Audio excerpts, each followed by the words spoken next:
That's how the predominance of water moves in and out. Well, that movement of water is very important to the overall health and well-being of that cell.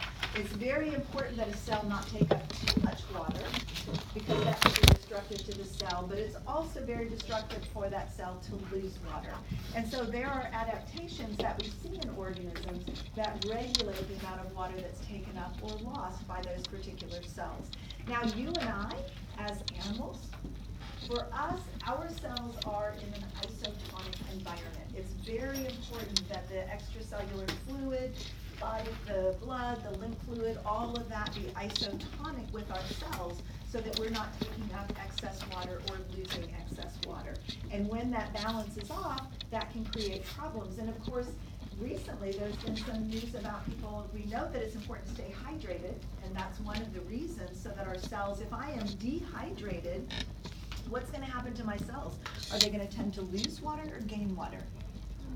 Lose water, right? If I'm dehydrated, if my water concentration is too low, those cells can lose water as a consequence of that, and that is not a good situation to be in, and it can be very harmful to our health. But there's also been stories lately, haven't there, about people that overhydrate, drink too much water.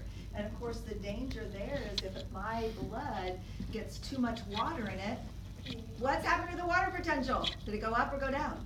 Down. It went up. I've got more water in my blood. I'm closer to zero, right? So the water potential has increased in my blood. Yeah. What? Where do I start? Zero. Okay, zero is pure water, guys. Look.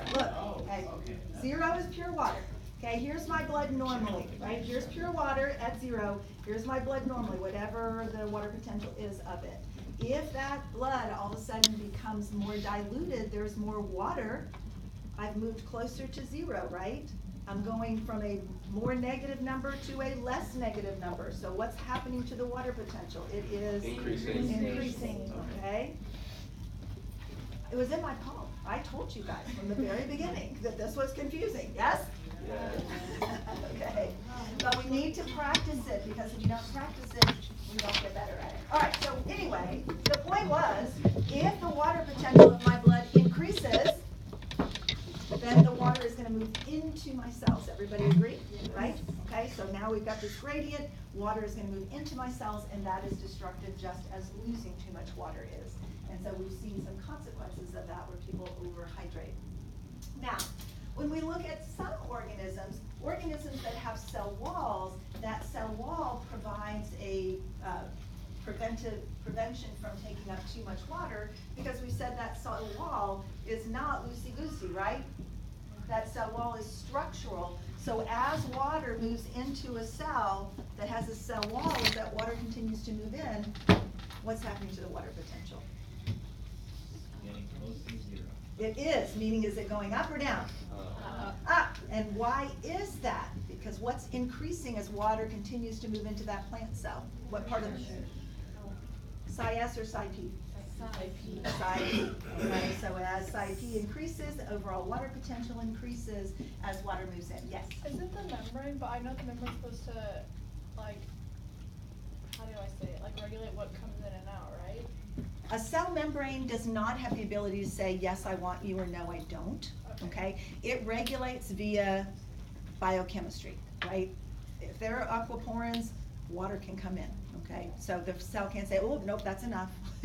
No more, and no more can leave. And we give that impression, the way we talk about selective permeability and how the membrane dictates what comes and goes, we make it sound like it's got more power than it does, okay? And, you know, that's simply not true. But that regulation is a biochemical regulation, okay? All right. So that cell wall is protective against excess water uptake. Now we have a certain group of organisms that are unicellular, that lack cell walls, that live in fresh water. Okay, first of all, from what I've told you, to which kingdom does this organism belong? Unicellular, lacks cell walls. Protista, very good, right? Because we know all bacteria, all fungi have cell walls, and those are the only other unicellular organisms. Yes? Okay, so I've got this little protist. There's a paramecium up there on the screen swimming around in fresh water. okay? Where do we have the greater water potential? In the environment of fresh water or in the little paramecium? Greater water potential. The water. In the water, correct? Yes. Because we're gonna assume, for the sake of simplicity, that that lake is pure distilled water, which of course it is not, but let's just assume that, meaning it would have a water potential of? Zero, okay? And so water is gonna continually move into that little paramecium, yeah? Okay, and that could be destructive to that paramecium because it does not have a cell wall, but what it has instead is an adaptation called a contractile vacuole. And that is exactly as it sounds. As that vacuole fills with water that's moving in, it pumps and squeezes the water back out. And it continually does that. It cannot stop. What's gonna happen if that contractile vacuole stops? What's gonna happen to my little paramecium? Exactly, yes. So can you think of water potential as like water amount? Like the greater amount. Sort of. It's like when I think of it as like greater amount, it makes more sense. Right, yeah, yeah. If there's a greater potential, there's more water there. Okay, all right, so that contractile vacuole can speed up or slow down based on the environment. So let's take this a step further, okay? My little paramecium has gone from nice, pristine, distilled water to a dirty, muddy puddle with lots of solute in it, okay? What has happened to the water potential of its environment? Has it increased or decreased? That was so good! Yay. It has decreased. What's gonna happen to the rate of its contractile vacuole? Is it gonna need to speed up or slow down? We were doing so well there. There's less water in the outside environment, less Oh, of a then it doesn't have gradient. to pump as much, so it's Right, slower. so it's gonna slow down, right? Yes. Okay, now that your confidence was completely shot, let's move on. All right, any questions on that? Okay, now what can happen? Yes, Wait, so do all produce that have contractile vacuole? if they don't have cell walls. Now, a lot of produce have cell walls. But if that is a produce that lives in fresh water, and some of them live in salt water, so they're isotonic with their environment, okay? All right, so guys, all right, now, a cell wall, yes, How does it know when to contract it or not? if it, as soon as it fills with water, right? So once it gets to a certain amount, it's gonna squeeze, okay? All right, so cell walls are protection against excessive water uptake, but cell walls provide no protection for water loss. So any cell that is in an environment that is hyper or hypotonic is in danger of losing water. That was your cue. Yes. Answer yes to an either or question. Any cell, whether it has a cell wall or not, is in danger if it's in an environment with too much solute, meaning it's in an environment with hypertonic environment, because where do we have the greater water potential then? Yes, in which direction is water gonna move? Right. Okay. So, okay, gotta do, it's extra step thinking, yes. Which direction is the water always flow?